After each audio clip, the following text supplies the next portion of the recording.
Today's article begins by saying when we study the past, we often look to old photographs, films, or books. Yes, these are the records we have of the past. So we can look back and see how things were, how people lived, what it was like back then. We have a phrasal verb here, look to something. That means to expect someone or something to supply something. So we're looking to books, films, and like audio recordings, things like that. We're looking to those. And we're expecting them to supply us information about the past. Yes, to tell us what the past was like. We could also say Matt still looks to his family for financial support. So Matt's still getting some money from mom and dad. Now, one of those things we look to is a photograph or photographs. This word is spelled P-H-O-T-O-G-R-A-P-H, photograph. Of course, most of the time we just say photo, okay? A photograph is a picture produced by a camera. Of course, these days it's mostly going to be a digital photograph, but people still like to use those old-fashioned ones made with light-sensitive material and chemicals, those photographs. So you could say, I want to upload the photographs on my camera to Facebook so I can share them with everyone. Yes, most people would just say photo, as you said. Some people say pic, short for picture, things like that.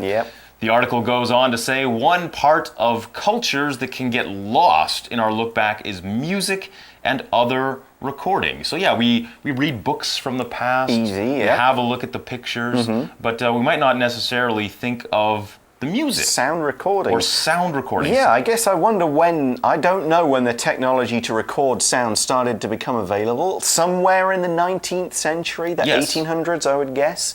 Anyway, the article continues and says, now an exhibition at the National Museum of Taiwan History in Tainan is putting the spotlight on sound. Okay, they're really going to focus on it. Let's look at the word exhibition, which is spelled E-X-H-I-B-I-T-I-O-N, exhibition. And this is a public display of art or other items, usually at a museum, a gallery, or something like that. For example, this exhibition focuses on the types of pots used in 5th century China. We also saw the word spotlight in there. They're going to put the spotlight on something. Spotlight here means the focus or particularly the public attention. It doesn't mean literally the light that you would normally see like on a stage that would light the actors or the actresses. For example, the news report put the spotlight on the company's poor safety record. It just said, hey everyone, you need to look at this. Okay, so this museum, this National Museum, is known for its large collection. When we say collection here, I'll spell it C-O-L-L-E-C-T-I-O-N, collection. When we talk about a museum collection, we mean all the things it has in it.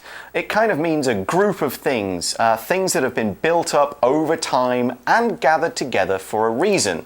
For example, Joe here has a huge collection of heavy metal music. Embarrassingly huge. There's nothing to be embarrassed about. It takes up an entire room in my house. I'm going to need a bigger house soon. Okay. But that's what a collection is. Yes, a group of similar things. Next, the article says, within the walls of the museum are over 60,000 art pieces and historical items. That's a lot. I don't have nearly that many heavy metal records. I wish I did. Get on it. I'm getting there, closer and closer every day. But there are 60,000 art pieces and historical items ranging from Taiwan's prehistory all the way up to the Japanese colonial period and beyond. So it's a very wide range of time. Lots of stuff. We've got a few words to look at here. The first one we'll use is historical. This is spelled H-I-S-T-O-R-I-C-A-L. Historical. And this just means related to history or to past events. For example, many explorers come to visit this historical site. Careful not to confuse it with the word historic, which means important, something quite important for history. Okay, so historic, this was a historic decision, it was very important. Historical, it just happened a long time ago. That's right. Be careful with those two words. Exactly. Easy to mix up, but it's important.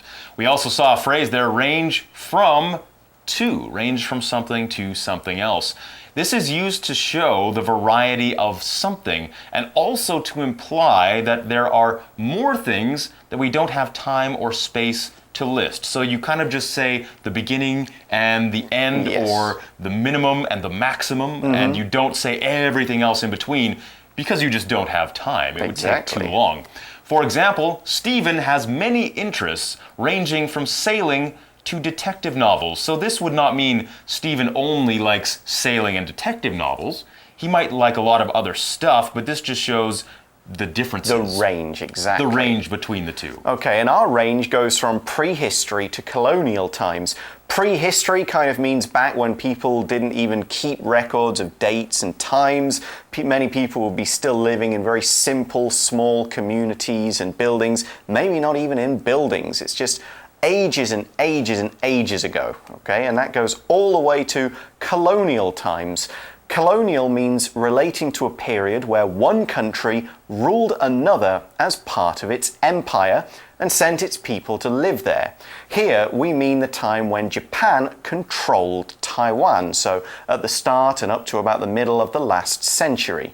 So we could also say many of the buildings in this part of the US date back to colonial times. In other words, when Britain ruled those areas of the US. Yeah, how'd that turn out for Britain, by the way? Not well. Okay, that's what we mean about colonial times. A lot of countries have colonial history.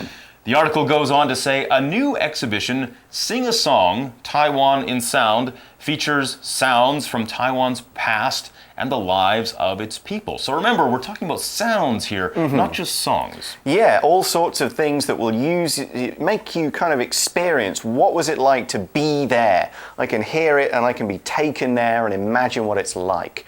The article also says, in all, the exhibition features 7 different sections, each emphasizing a different point in Taiwan's past. So, early stuff, then maybe 50 years later, through the industrial age, and so on. We use the phrase in all at the start of this sentence to mean just in total. Okay, so in all, in total, there are 7 exhibits or exhibitions. We can also say, in all, I spent just under 10,000 NT today. That's a lot of money to spend in one day. I bought a lot of stuff. In all, you bought a lot of stuff. Yes. We also saw the word emphasize. That's a verb, and we spell it E-M-P-H-A-S-I-Z-E.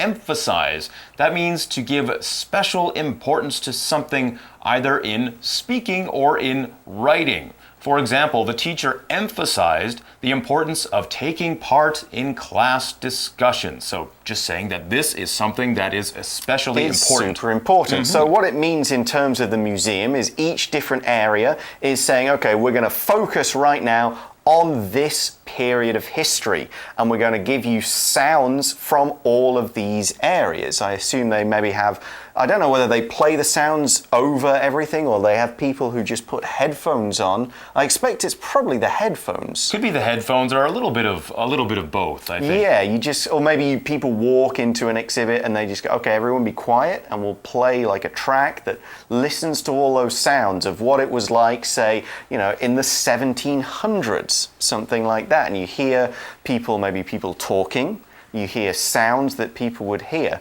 What I don't know is whether it's actual recorded or recreated. Some might be recreated. Original ones from that time, or is it what it sounds like and someone's kind of made the sound? I guess the prehistory stuff. It's got to be, yes, got to be recreated. Yes. But as we get into modern times, when we actually had sound recording technology, then of course you can get the original stuff. That's right. So the article continues, visitors can listen to songs capturing particular eras of Taiwanese history. You can say era, you can say era, they're both fine here. So you listen to songs and that can tell you a lot. We'll get into that later. Let's look at that word, era or era. It's a long and distinct period of history. Distinct meaning you can say it started here and it ended here and it had certain characteristics or things happen that we can use to identify it. For example, the Industrial Revolution was an important era of history. The time when a lot of things were designed, things were built, the way people worked changed. The article goes on to say, for example, there are recordings of workers in the fields in the 1920s. Wow, so again, here we've got an original recording. So I guess you would hear the sounds of their tools, of them speaking as they work. Perhaps they sang songs while they were working as well. They were working in the fields. That's a noun, and we spell it F-I-E-L-D, field. It's an area of open land, often marked out with a fence or a wall, and frequently used for a purpose, like growing a certain crop or raising a certain animal, like cows or horses, things like that, farm animals. For example, the farmer checked that the corn in his fields was growing properly. Okay, the article continues and says, another feature is songs that became popular in spite of being banned by the government during the colonial and martial law eras. Okay, so either by the Japanese or during martial law. To ban something means to forbid it by law or a particular authority. For example, the teacher banned smartphones in her class. You can't use them. Martial law is the period when a military officer is in charge of a country and often uses the army to control everything, and this often results in a loss of many human rights. In Taiwan, martial law lasted from 1949 to 1987. Which is almost a record, I found out. It has only recently been surpassed. For a long time, that was the longest period of martial law in modern history. And I guess both our wives would have grown up in that time. Yes, they would have, Although only children, I think it was Z, my wife, would have been 5 or 6 when it ended. So. They were very young, yes. Okay, that is the end of the first part of the article. We'll be back tomorrow with more, but now it's time for our For You Chat question.